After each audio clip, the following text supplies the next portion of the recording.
Votre opinion suite à la sortie médiatique du président de la République, vous en tirez quelle conclusion? Bon, moi, tout d'abord, je vais parler en tant que citoyen sénégalais qui ne fait pas de la politique, qui est soucieux de son avenir. Un jeune Sénégalais qui est soucieux de son avenir. Je vais me mettre dans l'optique de mon frère qui a dit qu'on va aller vers des élections libres et transparentes. Et le président Macky Sall lui-même l'a rappelé hier. Son mandat se termine le 2 avril. Le 2 avril, oui. Après le 2 avril, il ne sera plus président du Sénégal. Donc, moi, je crois bien qu'il faudra donc se concerter avec les 19 candidats retenus par le Conseil constitutionnel pour trouver une date pour le Sénégal, trouver une date pour la réconciliation nationale, pour une réconciliation nationale. Parce qu'aujourd'hui, on ne doit pas toujours parler que de la politique. Il y a d'autres... moi, je crois qu'il y a d'autres choses qui intéressent mieux que la politique. Mais on constate que de nos jours, depuis des années, au Sénégal, on parle que de la politique. On parle que de la politique, que de la politique. Alors qu'en ce moment, normalement, c'est le dimanche-ci qu'on devrait aller aux élections présidentielles. Si les événements qui se sont déroulés n'avaient pas eu lieu. Donc, nous, ce que nous exhortons, c'est qu'on aille à des élections libres et transparentes. Nous, on est des citoyens. Mais aller dans des élections libres et transparentes, est-ce possible actuellement, vu qu'il y a des candidats, ou bien parmi les candidats, il y a 16 candidats qui ont affirmé leur non-participation à ce dialogue ou bien à cette concertation lancée par le président de la République? Bon. Il y a aussi une partie des membres de la société civile qui ont aussi réitéré leur refus total de participer à ce dialogue même. Bon, ce dialogue initié par le président Macky Sall, bon, à mon humble avis, en tant que citoyen sénégalais, comme je l'ai dit tantôt, qui ne fait pas de la politique, qui est soucieux de son avenir. Bon, si c'est un dialogue pour parler pour retenir une date pour les élections présidentielles, moi je crois bien qu'il n'est pas lieu de faire tout ce saccage et toute cette procédure, table, oui. Voilà, tout de table. Parce qu'il y a 19 candidats retenus par le Conseil constitutionnel et le Conseil constitutionnel a si bien dit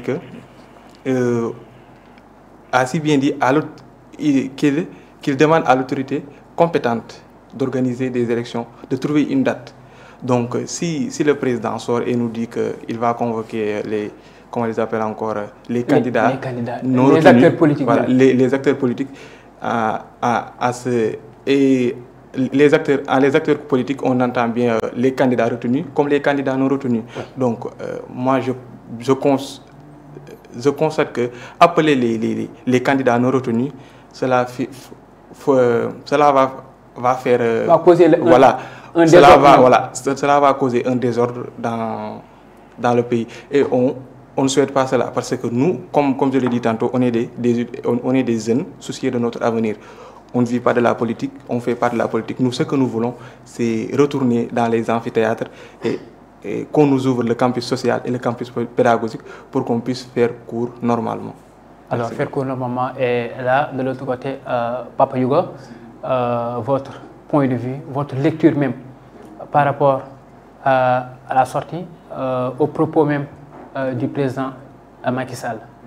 Moi, la politique ne m'intéresse pas souvent, mais comme si citoyen, j'ai le droit d'y parler. Parce que vous voyez, avant d'être un candidat au présidentiel, on avait dit qu'il y a des critères à remplir. Si tu n'as pas les critères qu'on a demandé, donc toi, tu n'auras pas la possibilité de postuler pour être un candidat de la République. Avec la situation de ce pays en ce moment, ce que l'on doit faire, c'est de fixer une date, une bonne fois pour tous, et les élections seront organisées et qu'on aura un nouveau président pour qu'on dépasse ces genres de contraintes qui est causées par la politique genre. Actuellement, le moment où nous sommes, maintenant, on doit organiser les élections. Après avoir organisé les élections, ils peuvent s'organiser, ils peuvent organiser des rencontres entre eux pour faire un dialogue entre eux. Mais est-ce possible à l'heure où nous sommes d'organiser cette élection même présidentielle?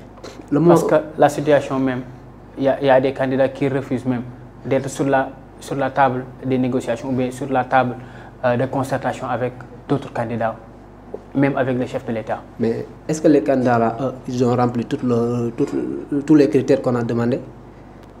soit toi, tu as rempli les conditions, les critères qu'on a demandé, tu peux être candidat.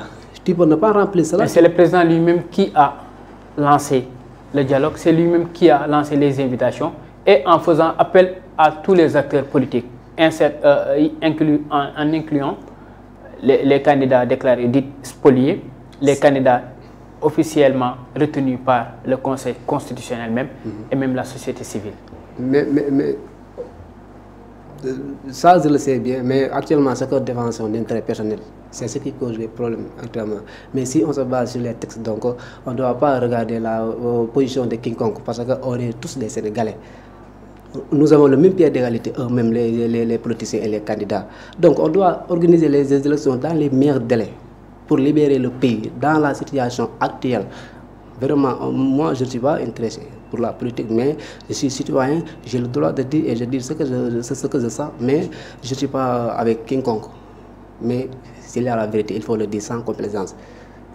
C'est ça, les élections seront organisées et on aura un nouveau président. C'est mieux. C'est mieux. Oui. Alors, Seydina Omar, par rapport aussi à la situation actuelle, pensez-vous que nous vivons dans l'imbroglio total ou bien? Effectivement, que vous me prêtez le mot, c'est ça. Et c'est dommage que l'on soit arrivé à cette situation qu'au Sénégal, qu'on arrive à reporter des élections. Et il ne faut pas oublier que le Sénégal a toujours été une vitrine en ce qui concerne la démocratie. Dans le monde et de façon particulière en Afrique. Quand on parle de démocratie, souvent on donne l'exemple du Sénégal. Et respecter les principes démocratiques, c'est respecter le calendrier républicain, c'est respecter le calendrier électoral. Ça, c'est important. Et si aujourd'hui on en arrive à reporter une élection présidentielle, c'est dommage. Et c'est avec un pincement dans le cœur que nous sommes là pour parler de ça. La constitution du Sénégal a été assez claire. L'élection présidentielle au Sénégal, c'est le 3e dimanche du mois de février.